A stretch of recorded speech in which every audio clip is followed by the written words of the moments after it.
Hola gente, ¿cómo andan? Espero que estén todas y todos más o menos bien, pasándola lo mejor posible en esta extensa cuarentena o medio cuarentena o situación por la que estamos atravesando. No solamente nosotros, ¿no? Sino a nivel mundial. Se me murió todo recién, pero bueno, no importa. Como verán, volvemos a retomar esta serie de encuentros. Empezó el segundo cuatrimestre en la UBA, en este caso en el ciclo básico, y lo que quiero hacer en esta oportunidad es empezar a complementar un poquito los videos que había hecho para el primer cuatrimestre. Complementar no solamente esos videos, sino también ir complementando lo que vayamos viendo en clase. Y todos aquellos y aquellas que no están cursando en este momento el ciclo básico y están interesados en este video o en esta serie de videos, bienvenidos sean también. En esta oportunidad lo que les quiero hablar un poquito es de la sociedad. Y ustedes ven en los primeros videos que hice y en los primeros videos que ustedes, estudiantes de este segundo cuatrimestre, van a tener que ver. En el primero empiezo hablando de sociedad y después en el segundo me meto con Estado. Pero queda algo pendiente ahí en el medio, algo que yo siempre en clase doy y que lamentablemente en forma virtual con las clases sincrónicas o acá en los videos no lo pude hacer. Entonces se me ocurrió como complemento hacer este video, aprovechando esta, esta herramienta, esta oportunidad, como podríamos decirle. Eso sí, lo que no tengo es el pizarrón, y esto yo siempre lo uso con el pizarrón, y lo que sí voy a tratar de hacer, como hice en algunos de los videos, es usar un par de laminitas como para poder explicar un poco. Acá yo lo que quiero hacer en esta oportunidad es ver cómo, cuándo y dónde surge la sociedad o surgen las sociedades y después ver cómo se va dando la relación entre sociedad y Estado a lo largo de la historia. Esto le va a servir no solamente para comprender lo que yo les doy en el glosario o algunas cuestiones, sino también para comprender eh, algunas, algunos aspectos, algunas cuestiones que toca Hobsbawm cuando habla de la historia del siglo XX, sobre todo cuando hace referencia a la Edad Dorada y cuando hace referencia a la vista panorámica, ¿no? en la introducción del libro que nosotros le damos, como para también ir comprendiendo un poco cuando veamos la teoría del contrato social, ¿no? Y cuando veamos cómo se trata de explicar o de justificar eh, la, el surgimiento del Estado moderno. Para eso no voy a tener el pizarrón, pero bueno, acá tengo una serie de fibras, de fibrones, como quien diría, y una laminita y vamos a tratar de hacer primero algo muy sencillo, una línea de tiempo.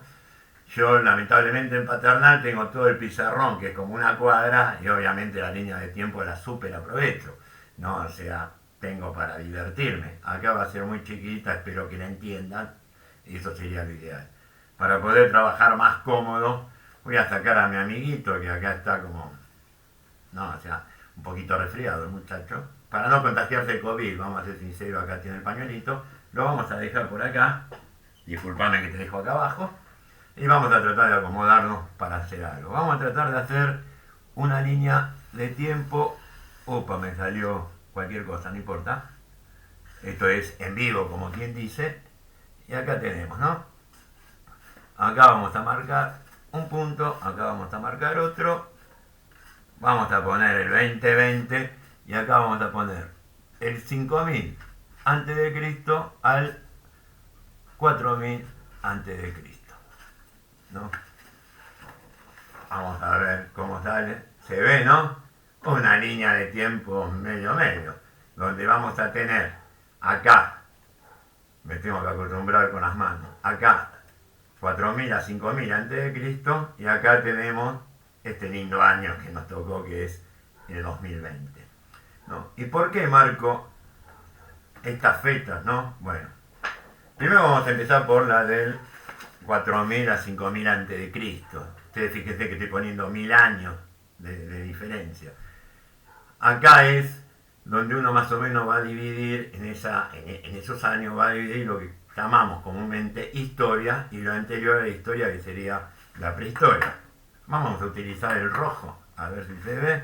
Entonces vamos a poner de acá para acá, ¿no? Lo que decimos como historia, y de acá para acá el pH, la prehistoria, ¿no? Vamos a volver a mostrar, fíjense, de acá para acá, no acá, de acá para acá, prehistoria, de acá para allá, la historia. A nosotros nos va a interesar, obviamente, la historia y la relación que se da entre la sociedad y el Estado en los distintos momentos o de edades históricas.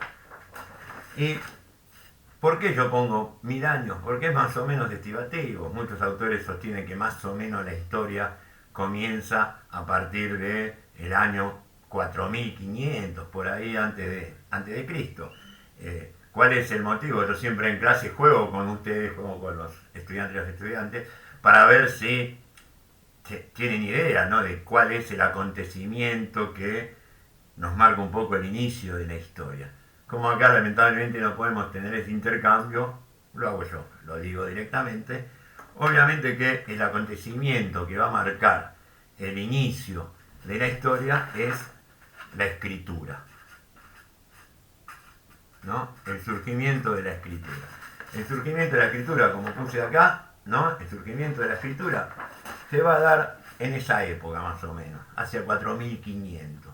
Yo le doy un changüí de 1000 años, porque no solamente vamos a tener la escritura es importante, porque con la escritura el nacimiento de la historia. Ellos ya lo habrán visto en la secundaria, en la primaria. ¿Por qué? Porque empezamos a tener los primeros testimonios escritos sobre la vida de los distintos pueblos. O sea, hay testimonios gráficos escritos que nos pueden permitir más o menos tener una vaga idea de cómo era la vida en esos pueblos. Empezamos a relacionar distintos hechos, distintos acontecimientos. ¿Y por qué yo pongo esos 1000 años? Porque en esos 1000 años, entre el final neolítico y lo que es la historia en sí, es donde va a darse el surgimiento de las sociedades y donde va a haber una transformación fundamental, como nos va a decir Hobsbawm o sostienen varios autores, que es quizás la principal revolución, no política, la principal revolución que transformó la vida del ser humano, que transformó la vida de la humanidad, que es la revolución agrícola, ¿no? Entonces vamos a poner como otro acontecimiento importante junto a la escritura el tema de la revolución agrícola. Fíjense que acá ya voy poniendo dos, fíjense, ¿no? Acá, escritura y revolución agrícola, ¿no? ¿Y por qué es importante la revolución agrícola?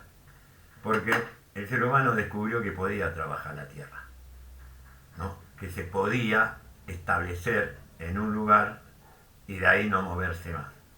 O sea, otra cuestión clave en ese periodo es que el hombre, el ser humano, se hace sedentario.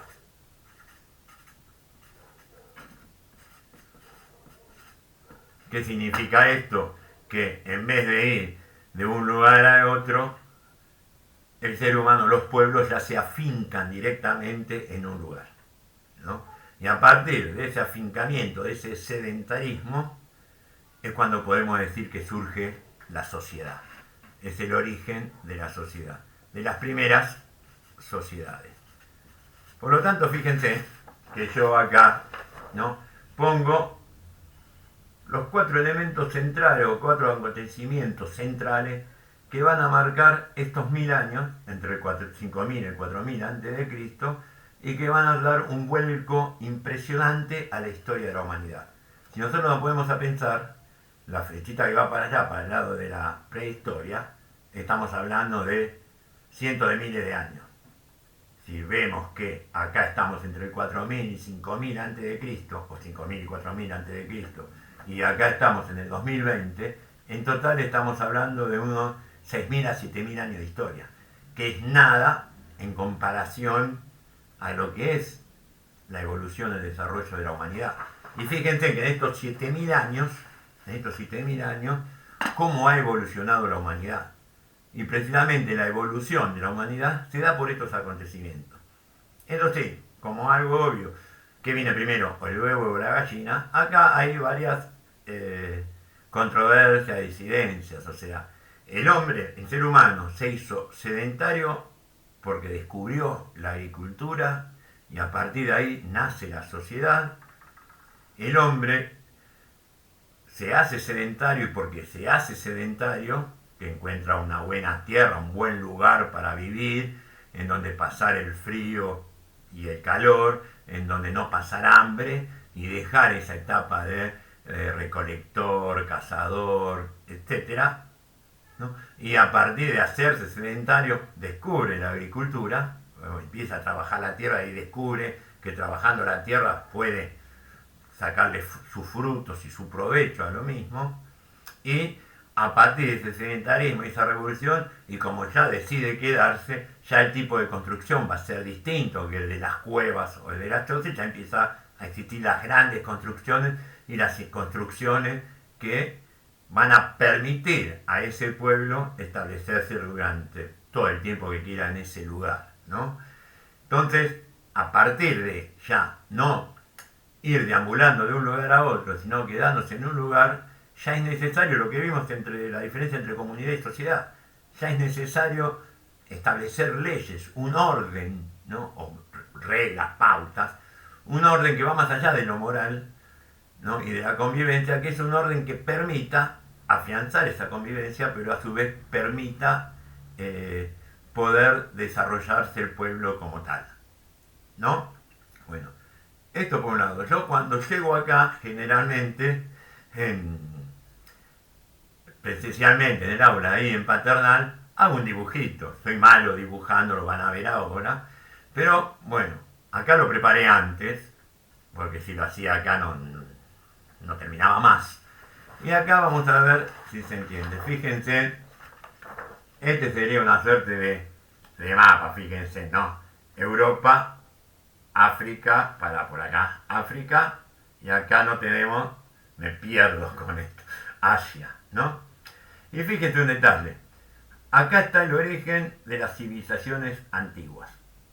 ¿Dónde nace las primeras sociedades? En lo que se dio a llamar la medialuna de la tierra fértil, que después podríamos hablar de la medialuna de las tierras fértiles.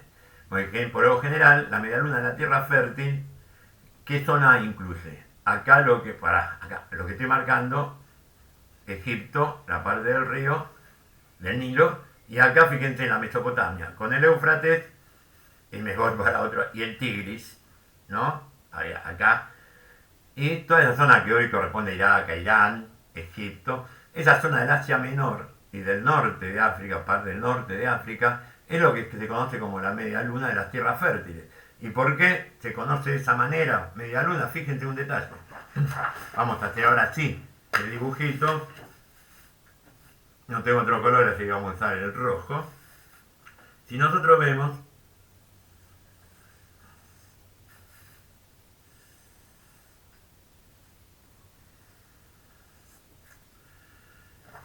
fíjense, perdón, no dije que era malo dibujando, pero bueno. Fíjense en acá, este detalle. Acá está, me pierdo mal. Tiene forma de media luna, ¿no? Esta ley es más media luna, muy media luna de manteca, no muy gruesa. Tendría que ser más de grasa. Pero fíjense un detalle, ¿no? Acá estamos, con la izquierda lo tengo que hacer. Fíjense que acá tenemos la zona de por acá, los fenicios, los hebreos, los palestinos. Tenemos Egipto, acá. Tenemos Egipto, tenemos la Mesopotamia, los asirios. Acá es donde se dan las primeras sociedades. También después podemos ampliar, a mí me gusta ampliar de esta media luna, ir ampliándola mucho más y que abarque ya lo que era el Imperio Romano. O sea, primero fue el Imperio Persa, después viene el Imperio Helénico y después sobre la base de esos imperios viene el Imperio Romano. Si nosotros nos ponemos a pensar en ese tipo de lugares donde se desarrollaron las primeras grandes civilizaciones y todo lo que conquista el Imperio Romano, esta media luna la podemos transformar en mucho más amplia, mucho más grande y llevarla hasta acá, ¿no? O sea, fíjense lo que es Grecia, acá Italia, Roma, y el Imperio Romano, fíjense que va más para acá, toda esta zona, ¿no? y también en la parte de Egipto también amplía un poquito más para acá y llega hasta esta zona más o menos, hasta acá, vamos con la derecha, ¿no? Llegaría hasta acá el Imperio Romano, con lo cual ya esa media luna la podemos ir ampliando.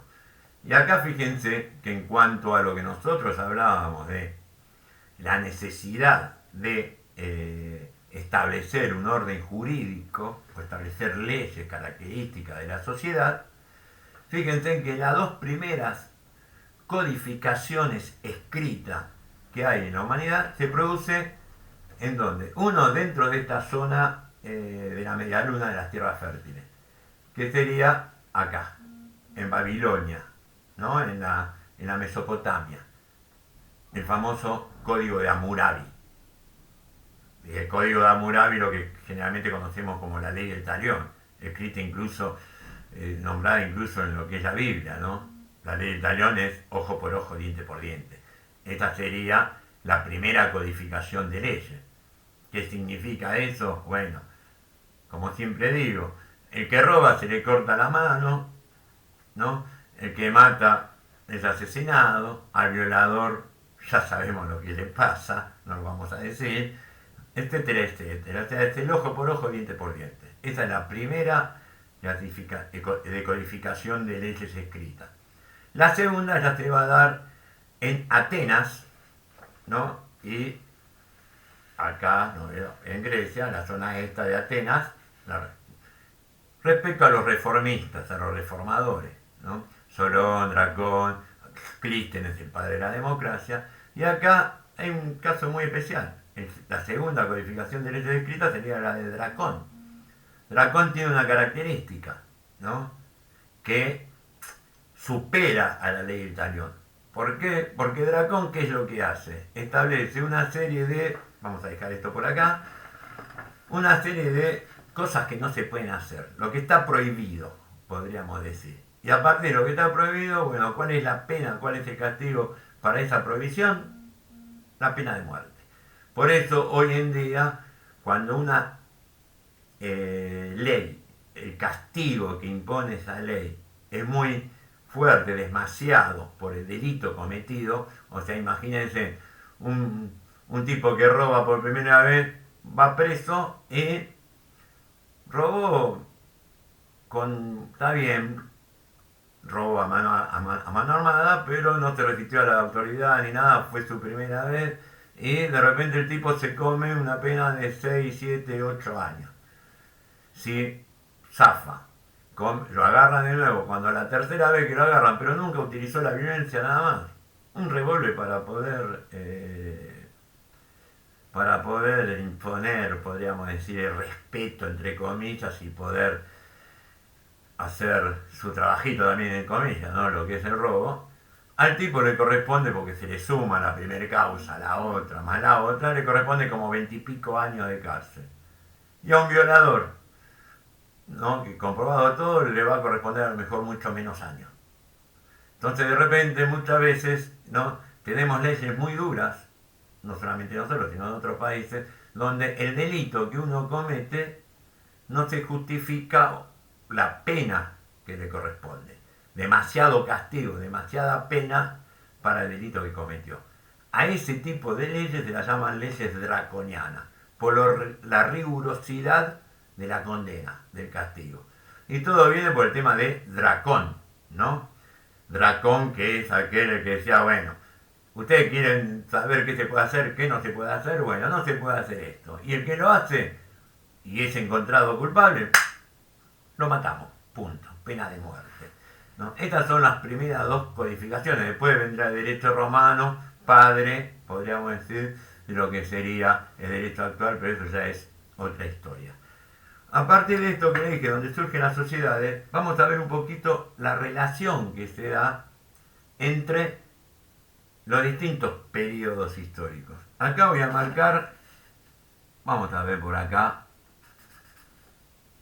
y vamos a poner el 456, acá vamos a poner 1453, 1492, y acá vamos a poner 1789.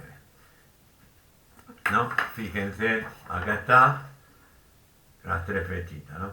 Obviamente que no hay proporcionalidad, no tengo el pizarrón, entonces lo tuve que hacer de esta manera.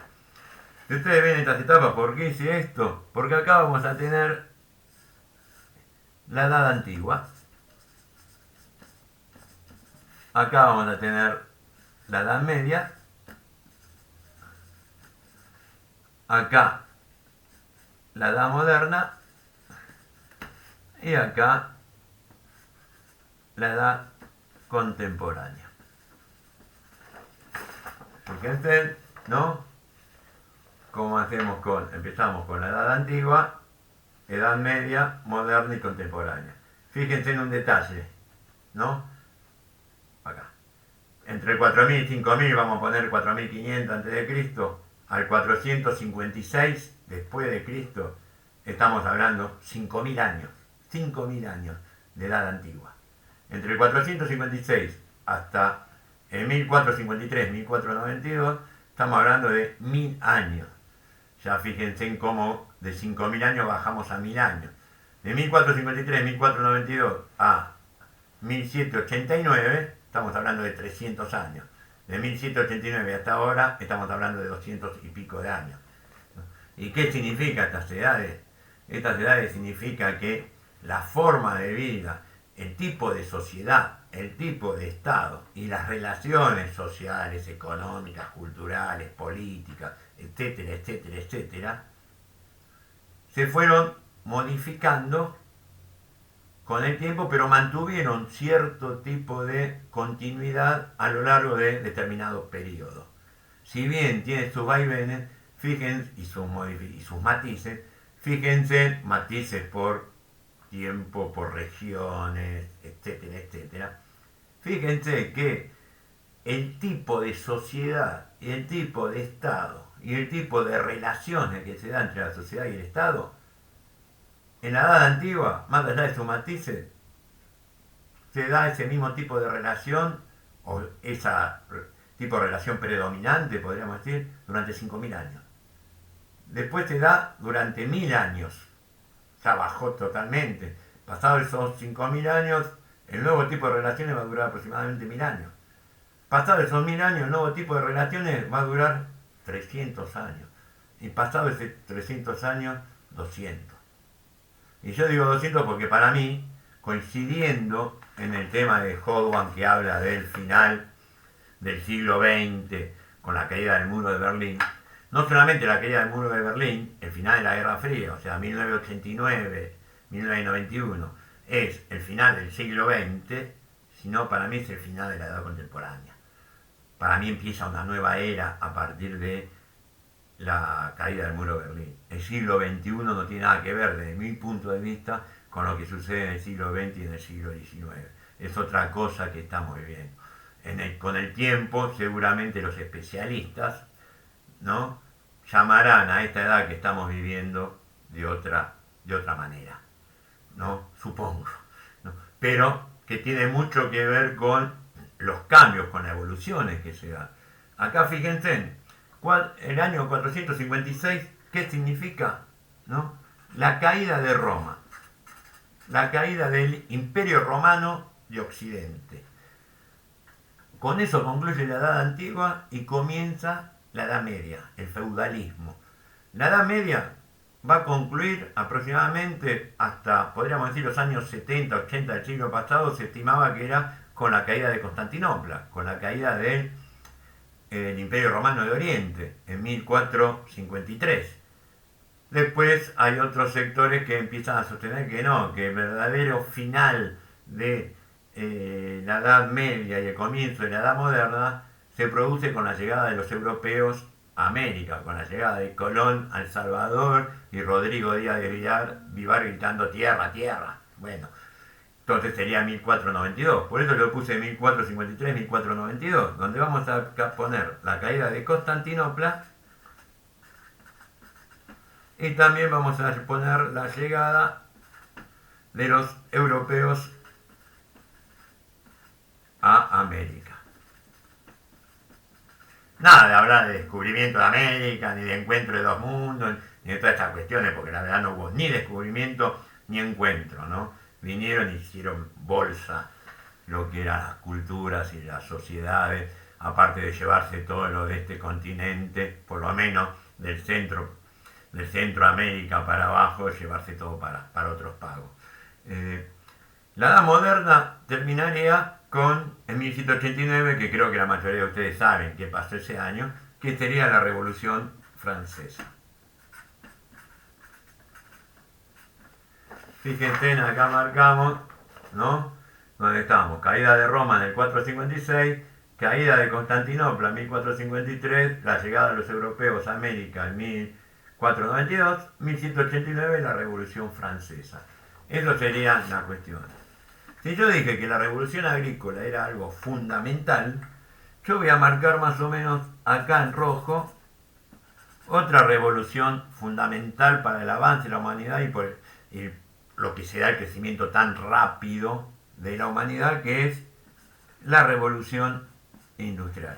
Fíjense la revolución industrial donde la estoy marcando. No,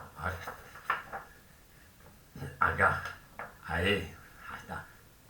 Fíjense, finales de la Edad Moderna, la Revolución Industrial, la primera Revolución Industrial, la segunda sería ya en la Edad Contemporánea, ¿no? Con el tema de la electricidad, todo eso. Pero fíjense cómo la Revolución Industrial, 6.000 años después, entre 6.000 y 6.500 años después de la Revolución Agrícola, se da la otra gran revolución, no política, vuelvo a decir, la otra gran revolución que transforma a la humanidad y que encima la hace crecer más velozmente, más rápidamente. Y la tercera revolución, que nosotros la llamamos tercera revolución industrial en el siglo pasado, pero ahora ya superó eso, es la revolución cibernética, podríamos decir, la podemos marcar acá, la revolución cibernética, ¿no? Que está acá, ya fin del siglo XX y ya durante este siglo XXI, que nos marca un rumbo totalmente distinto y donde la evolución de la humanidad es fundamental. Fíjense en otro detalle que eso lo señala Hobsbawm, lo van a ver ustedes, y creo que yo también lo mencioné en el video que hice sobre Hobsbawm, que volvemos a agarrar acá. Fíjense, no solamente que avanza todo tan rápido, ¿no? Que acá, en 1789, en el mundo habitaban 1.000 millones de personas. Y era una cifra bastante importante en comparación con lo que fue la humanidad durante 100.000, 200.000 años. Acá llegamos a 1.000 millones de personas en 1789. Hoy, cuando escribe Hobsbawm 1991, estaban en 7.000. Ahora estamos superando los 7.000 millones de personas. O sea, no solamente la humanidad evolucionó a partir de todo esto, sino creció demográficamente de una forma increíble. Lo que también esto que significa, lo que estamos padeciendo, ¿no? O sea, el ataque a lo que es el sistema ecológico, la cuestión ambiental, la revolución industrial, ¿qué significó? ¿No?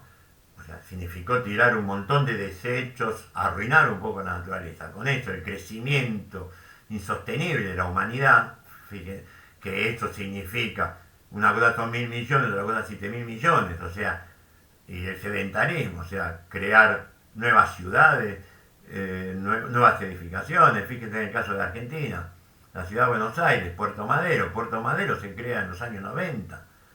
Antes era todo agua eso, después se le ganó, se sacó tierra al agua y se fue construyendo ciudad, y así en un montón así a nivel mundial. Y eso es un perjuicio muy notorio frente a la naturaleza. Fíjense lo que está pasando ahora con los incendios en el interior. Se incendia y después, bueno, esto, pum, se hacen propiedades, se acaba el campo, esa zona rural y edificamos. Y así estamos matando, obviamente, a la naturaleza. Y lo dice alguien que es de otra época y que es muy ecologista, no es que digamos, o sea, como yo, pero reconozco lo que está sucediendo.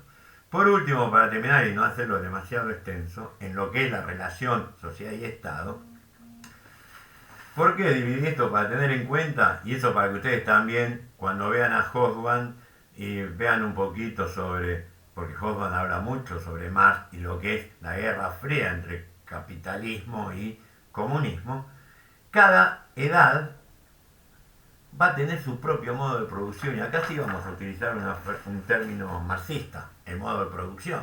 Modo de producción al que hacemos referencia a cómo una sociedad desarrolla su aparato productivo, desarrolla su economía para conseguir los recursos necesarios para poder vivir. Ese modo de producción va a estar caracterizado por las fuerzas productivas y por las relaciones de producción. Nos va a decir Marx, nos va a decir Engels. ¿Y eso qué hace? Que esas relaciones de producción y esa fuerza productiva nos lleven a establecer cuáles van a ser las relaciones políticas, las relaciones culturales, las relaciones económicas, obvio, las relaciones sociales, etcétera, etcétera, etcétera. Y a cada edad histórica le va a corresponder, podríamos decir de cierta manera, un modo de producción dominante, ¿no? Si bien podríamos decir que todas las formas de producción existieron a lo largo del tiempo y siguen existiendo, cada edad tuvo su modo de producción predominante. El anterior a la historia, el de la prehistoria, que no es verdaderamente un modo de producción, lo podemos llamar modo de producción primitivo, el de la caza, pesca, recolección de frutos, ¿no? El del hombre de Cromañón, el hombre prehistórico, en donde era un hombre o un ser humano nómade. Ahora bien, con el surgimiento de las sociedades vamos a empezar a tener otro tipo de relaciones. Entonces vamos a tener que en la edad antigua, y fíjense en cuando yo le puse este mapita donde se dan las primeras sociedades, ¿no? Acá, no, acá, donde se dan sobre todo esta zona de acá, de Asia. ¿Cómo va a llamar Marx a ese modo de producción? Modo antiguo, porque es de la antigüedad.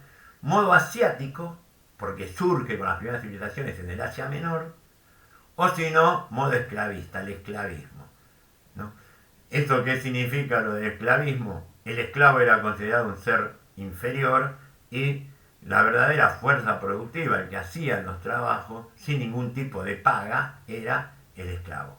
El modo predominante era el trabajo esclavo. Después, con el surgimiento del cristianismo, del catolicismo y la imposición de la Iglesia Católica, viene la Edad Media, la caída de Roma, la Edad Media y lo que se conoce como feudalismo, el modo de producción feudal, donde lo central es la propiedad de la tierra y la descentralización política. En esa propiedad de la tierra, ¿no?, las relaciones de producción se dan entre el propietario de la tierra, que era el señor feudal, y sus vasallos, los siervos, que eran los que habitaban en este territorio. El señor feudal, que era lo que hacía, era el dueño de la tierra, y dentro de la tierra todo lo que estaba dentro de la tierra era propiedad de él. Personas, propiedades, etc. Le daba cierta libertad a estos, perdón, a estos individuos, sí. Es un modo de producción predominantemente rural, en donde el campesino trabajaba sin ningún problema y le daba el diezmo al señor feudal. Un porcentaje de lo que producía. Eso sí, podía haber una guerra, podía pasar algo, y el señor feudal, como propietario de la tierra, se aprovechaba y le podía quitar todo a este trabajador. No era típico característica del feudalismo. Se lo estoy diciendo así rápido, así vamos terminando ya un poquito. Característica de la edad moderna y de la edad contemporánea va a ser el predominio de ¿qué? Del capitalismo. Ahí la burguesía se va imponiendo. ¿Quiénes son los burguesías? Los comerciantes, los que provienen del comercio, lo que hicieron según más la acumulación originaria de capital. Bueno, estos tipos, sobre todo los comerciantes, empiezan a ¿qué? Acumular dinero, podríamos decir, acumular capital. Y esos tipos son los que empiezan a luchar, ¿para qué? Para que el señor feudal y el rey, o sea, la nobleza dueña de esos territorios, no se apropien de lo que ellos habían conseguido.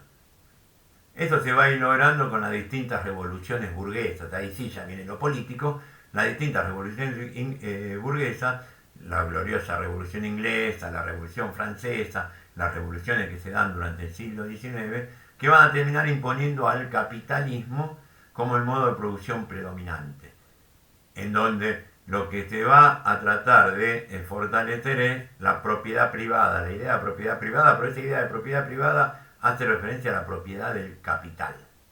Eso es fundamental. Y como respuesta a ese modo de producción, ahí surge el socialismo, el modo de producción socialista, ¿no? En donde ya no existe la idea de propiedad privada, sino la idea de propiedad colectiva. Y esto se va a dar a mediados del siglo XIX, con la idea del socialismo científico, para decirlo de una manera, que es a partir del nacimiento de la primera internacional socialista, de lo que es el manifiesto comunista y de las ideas de Marx. Porque el socialismo ya existía antes, lo que se llama el socialismo utópico. Pero es con Marx y a mediados del siglo XIX cuando empieza a nacer el movimiento obrero organizado, a partir de la primera internacional socialista en 1848, es donde se empieza a constituir esa idea del modo de producción socialista, que va a tener su primera manifestación triunfante no en una sociedad industrializada como suponía Marx, sino en una sociedad atrasada, campesina, como se va a dar en Rusia, con la Revolución Rusa de 1917. Después se va a replicar en China, con Mao, la Revolución Cultural y también la Revolución Campesina, y después en otros lugares como Cuba, etcétera, en todas sociedades donde precisamente no se daba ese enfrentamiento entre el proletariado y la burguesía que nos plantea Marx.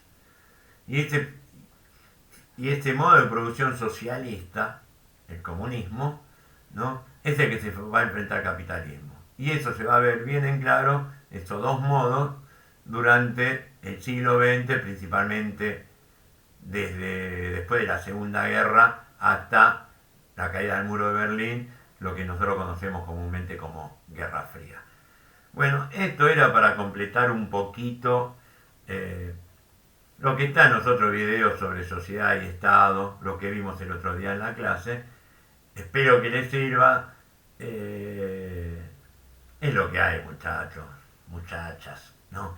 Estamos en esta situación. Espero que se pueda haber entendido este video y obviamente voy a hacer algunos videitos más para ir complementando las clases que estamos haciendo e ir complementando esos videos que hice en el primer cuatrimestre.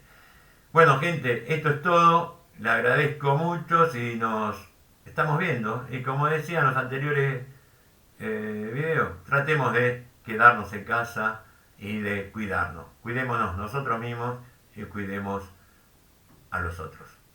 Chao, nos estamos viendo.